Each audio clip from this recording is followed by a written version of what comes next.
बिस्मिल्लाहिर्रहमानिर्रहीम। अस्सलामुअलैकुम। दोस्तों, मगर आगे बढ़ने से पहले आपसे गुजारिश है कि अभी तक अगर आपने हमारे चैनल को सब्सक्राइब नहीं किया तो थोड़ा सा अपना अंगूठा हिलाकर हमारे चैनल को सब्सक्राइब कर लो। चलते हैं आज की कहानी की तरफ।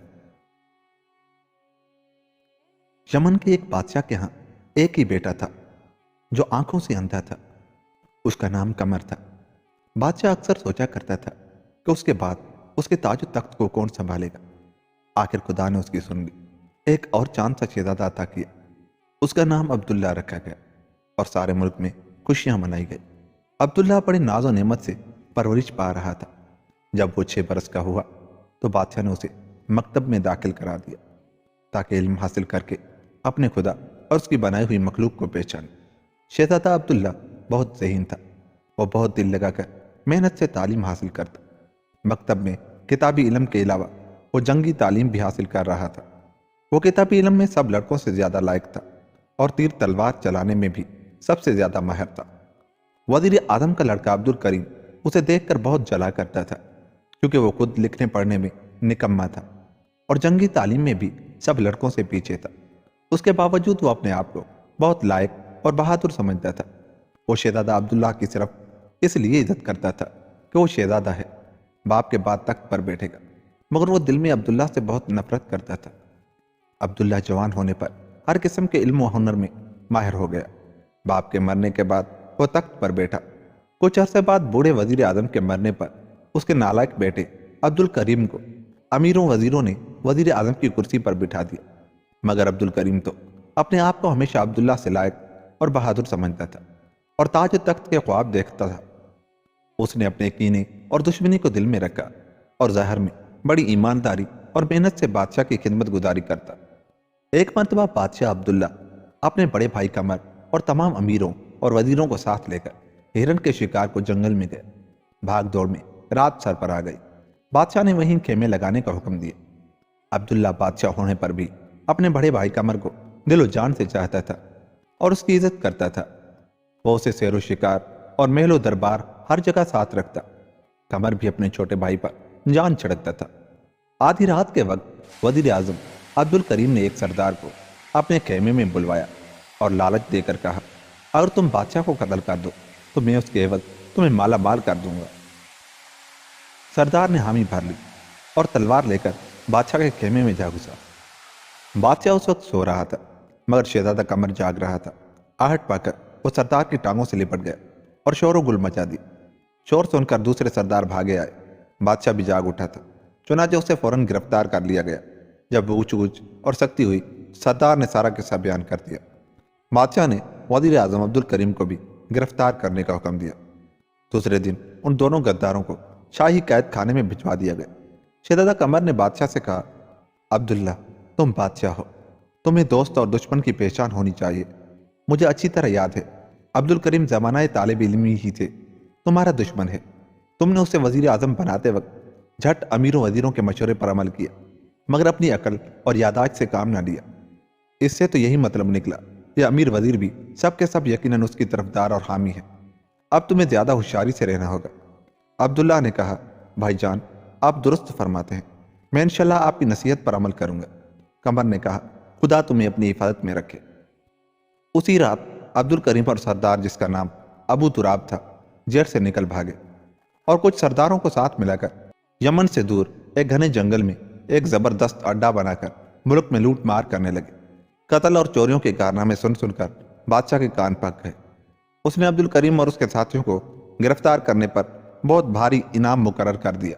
जब यह खबर अब्दुल करीम के कान में पहुंची तो उसने अपने गहरे दोस्त अबू तुराब से हंसकर कहा, अबू तुराब, आज रात तुम शाही महल पर हमला करके लूट मार मचा दो। अगर हो सके तो बादशाह को मौत के घाट उतार कर मेरा कलेजा ठंडा कर दो, या कम अज कम अंधे शहजादों को उठा लाओ ताकि मैं उसे एजा दे दे कर हलाक करूं, क्योंकि उसके इशारों पर बादशाह ने मेरे सब साथियों को दरबार से निकाल दिया है। अबू तुराब ने कहा, हुजूर, ये काम बहुत मुश्किल है। शाही महल पर जबरदस्त पहरा है, वहां पहुंचना हमारी ताकत से बाहर है। अब्दुल करीम ने कहा, अबू तुराब, तुम बहुत डरपोक हो। अबू तुराब ने कहा, सिर्फ चंद माह और इंतजार करें ताकि हमारी ताकत जरा और बढ़ जाए, फिर खुदा ने चाहा कि यमन के तख्त पर हुजूर ही बैठेंगे। अब्दुल करीम खामोश हो गए। चंद महीने बाद उसने फिर अबू तुराब से वही बात कही। अबू तुराब ने कहा, हुजूर सिर्फ चंद महीने और इंतजार कर लो, फिर हम शाही महल पर दिन दिहाड़े हमला करके हुकूमत की ईंट से ईंट बजा देंगे। फिलहाल हमारी ताकत और बढ़ जाए। आखिर शाही फौज के साथ टक्कर है, कोई मजाक नहीं। अब्दुल करीम अब फिर चुप हो गए। उसे अबू तुराब पर भरोसा था और यकीन था कि एक न एक दिन अबू तुराब जरूर उसे यमन के तख्त पर बिठा देगा। पर उसे क्या मालूम था कि अबू तुराब खुद बादशाह बनने के ख्वाब देख रहा है। एक रात जब अब्दुल करीम गहरी नींद सो रहा था, अबू तुराब उसके कमरे में तलवार लेकर आया। आहट पाकर अब्दुल करीम जाग उठा और कहने लगा, अबू तुराब क्या बात है? अबू तुराब ने कहा, आज मैं शाही महल की ईंट से ईंट बजाने जा रहा हूँ। इससे पहले मैं तुम्हें मौत के घाट उतारना चाहता था। अब्दुल करीम यह सुनकर कांप उठा और कहने लगा, अबू तुराब क्या तुमने मेरा नमक नहीं खाया? कि तुम मेरे नमक हलाल नहीं हो? अबू तुराब ने कहका लगाकर कहा, जब तुम बादशाह के नमक हलाल नहीं तो मैं कैसे तुम्हारा नमक हलाल हो सकता हूँ? ये कहकर अबू तुराब ने तलवार के एक ही वार से अब्दुल करीम का खात्मा कर दिया और फिर अपने साथियों के पास आकर उन्हें शाही महल पर हमला करने के लिए तैयार होने का हुक्म दिया। उसी रात शहजादा कमर ने एक खौफनाक ख्वाब देखा और चौंक कर जाग उठा। उसने अपने छोटे भाई अब्दुल्ला से कहा, अब्दुल्ला मैंने अभी अभी एक बहुत बुरा ख्वाब देखा है। अब्दुल्ला ने आंखें मलकर पूछा, भाईजान क्या ख्वाब देखा आपने? शहजादा कमर ने कहा, मैंने देखा तुम्हारे दरबार का एक बागी सरदार अबू तुराब नामी, जिसे तुमने कैद किया था, तुम्हें कत्ल करने के लिए महल में घुसाया है। अब्दुल्ला ने हंसकर कहा, भाईजान आप तो यूं ही मेरे लिए फिक्रमंद रहते हैं। ख्वाबों का क्या है, हमेशा उलट होते हैं। देखो कुछ और होता कुछ और है। आप इत्मीनान से सो जाइए। अभी दोनों भाई यही बातें कर रहे थे कि महल में एकदम शोर गुल मच गया। अबू तुराब और उसके साथी महल में घुस आए थे। अभी दोनों भाई हैरान खड़े थे। अबू तुराब कमरे में घुस आया और आते ही अब्दुल्लाह को कत्ल कर दिया और शहजादा कमर को जिंदा गिरफ्तार कर लिया। शाही महल में सुबह तक अबू तुराब और मुहाफिज पहरेदारों में खून रेज लड़ाई होती रही। अबू तुराब के साथियों की तादाद ज्यादा थी, इसलिए उसने बेशुमार सिपाहियों को मौत के घाट उतार दिया।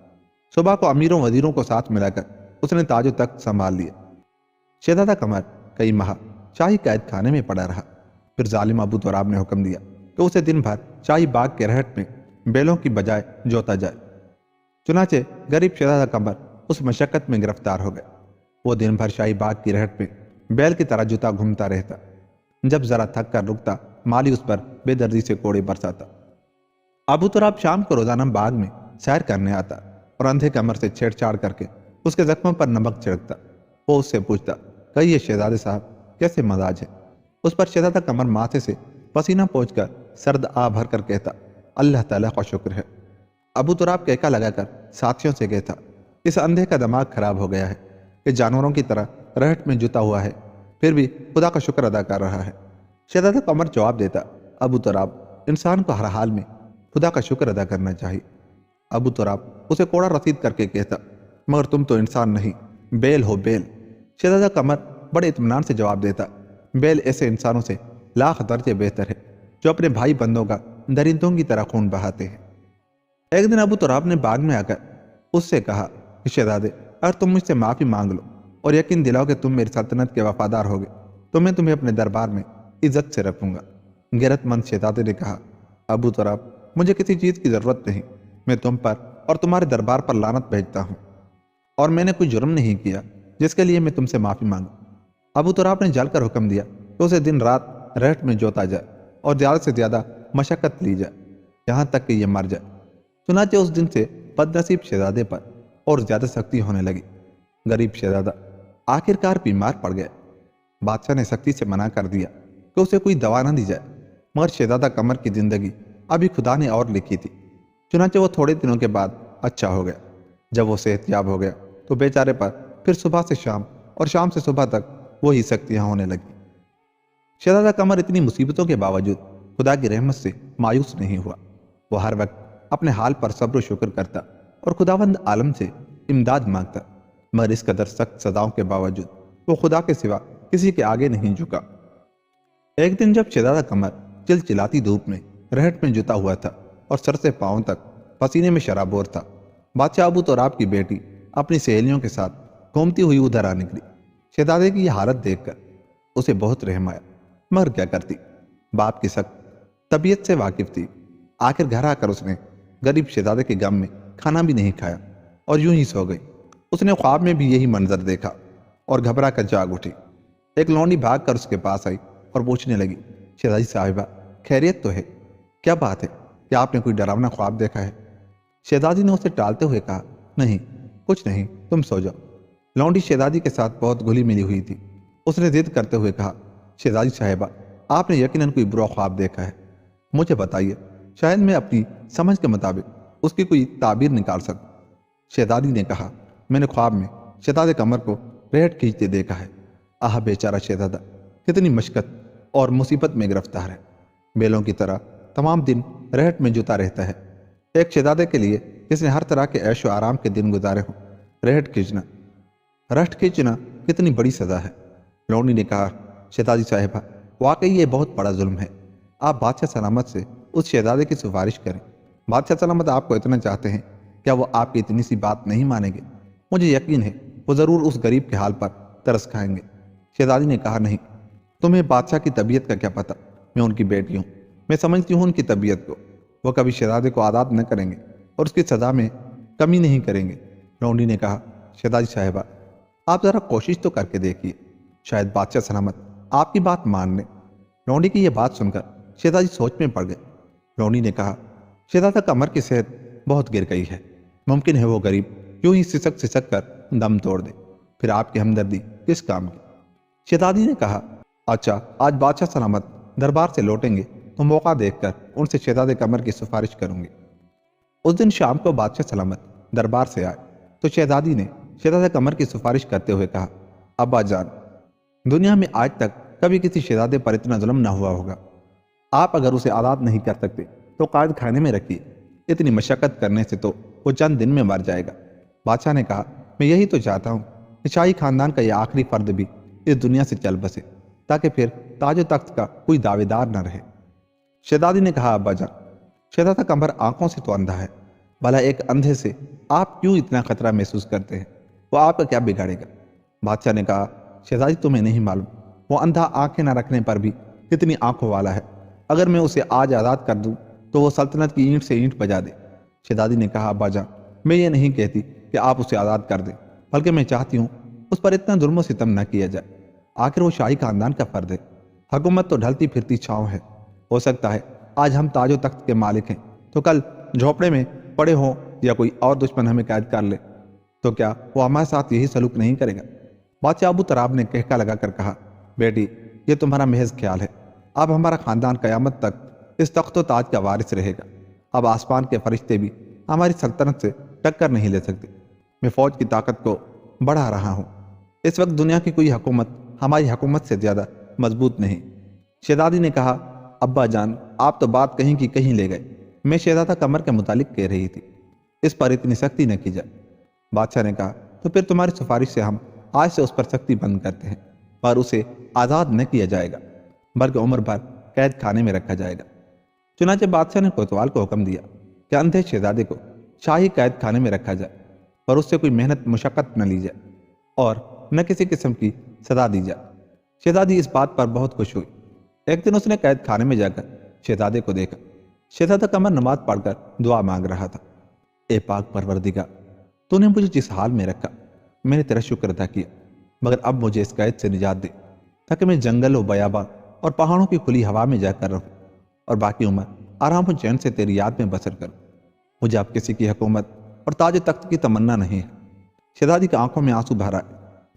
اس نے اپنے گلے سے قیمتی ہار اتار کر قید خانے کے داروغہ کو جو پاس ہی کھڑا تھا دے کر کہا، داروغہ صاحب، کیا ایسے فرشتے کو اندھیرے قید خانے میں رکھنا گناہ عظیم نہیں؟ اسے چھوڑ دو۔ داروغہ کی آنکھوں میں آنسو بھر آئے۔ اس نے ہار شہزادی کو لوٹا دیا اور کہا، شہزادی صاحبہ، آپ محل میں چلی جائیے، میں شہزادے کو اپنی ذمہ داری پر چھوڑ دیتا ہوں، یہ ہار اپنے پاس رکھ لیجیے، نیکی کی کوئی قیمت نہیں ہوتی۔ شہزادی کے جانے کے بعد داروغہ نے شہزادہ قمر کو آزاد کر دیا اور خود بادشاہ کے پاس جا کر کہا، بادشاہ سلامت، میں نے شہزادہ قمر کو آزاد کر دیا ہے، کیونکہ میں ایسے نیک اور پرہیزگار شخص کو قید میں رکھنا ظلم سمجھتا ہوں۔ یہ سن کر بادشاہ غصے سے آگ بگولا ہو گیا۔ اس نے حکم دیا کہ داروغہ کو قتل کر دیا جائے۔ حکم پا کر جلاد نے اسی وقت تلوار کھینچ کر داروغہ کو قتل کر دیا۔ قید خانے سے چھوٹ کر شہزادہ قمر ایک جنگل میں جا کر یاد الہی میں مصروف ہو گئے، مگر وہاں بھی اسے چین نہ ملا۔ آس پاس کے دیہاتیوں سے لوگ اسے خدا رسیدہ سمجھ کر اس کے پاس آنے لگے۔ اندھا شہزادہ بہت پریشان تھا کیونکہ وہ تنہائی چاہتا تھا۔ ملک کا سپہ سالار بھی اس کی شہرت سن کر اس کے پاس چلا آیا اور کہا، آپ خدا رسیدہ بزرگ ہیں، اس ملک کے بادشاہ کے لیے دعا کریں، وہ ریت پر بہت ظلم ڈھاتا ہے۔ شہزادہ عبادت میں مصروف تھا، اس لیے اس نے کوئی جواب نہیں دیا۔ سپہ سالار رات بھر اس کے پاس بیٹھا رہا۔ جب صبح کا اجالا پھیلا وہ شہزادے کو پہچان کر دنگ رہ گیا اور کہا، شہزادہ قمر، آپ شاہی خاندان کے آخری فرد ہیں اور تاج و تخت کے حقیقی وارث ہیں۔ اگر آپ راضی ہوں تو میں ظالم ابو تراب کو تخت سے ہٹا کر آپ کو تخت پر بٹھا دوں۔ مجھ سے اب اس کے مظالم نہیں دیکھے جاتے۔ شہزادے نے کہا، نہیں، مجھے تخت و تاج کی ہوس نہیں، جاؤ، چلے جاؤ۔ سپہ سالار نے کہا، کہ آپ کو خدا کے مظلوم مخلوق کا بھی خیال نہیں جو ظالم بادشاہ کے ظلم و ستم جھیل رہی ہے۔ الغرض سپہ سالار نے شہزادے کو راضی کر لیا اور اسی رات تمام امیروں وزیروں کو ساتھ ملا کر ابو تراب کو خوابگاہ سے اٹھا کر قید خانے میں ڈال دیا اور صبح ہوتے ہی شہزادہ قمر کی تاج پوشی کا اعلان کر دیا۔ شہزادہ قمر کی تخت نشینی پر سارے ملک میں خوشیاں منائی گئی۔ تخت پر بیٹھ کر قمر نے دربار کے تمام غدار اور ظالم حاکموں کو ہٹا کر نئے آدمی چنے اور نیک نامی سے حکومت کرنے لگا اور شہزادی سے شادی کر کے ہنسی خوشی زندگی بسر کرنے لگا۔ یوں یہ کہانی ختم ہوئی۔ دوستو، اگر آپ کو ہماری یہ کہانی اچھی لگی تو جاتے ہوئے ہمارے چینل کو سبسکرائب کر لیں اور ہماری ویڈیو کو لائک اور شیئر ضرور کر دیں۔ ملتے ہیں کسی ایسی ہی کہانی کے ساتھ، تب تک اپنا بہت سا خیال رکھیے گا۔ اللہ نگہبان۔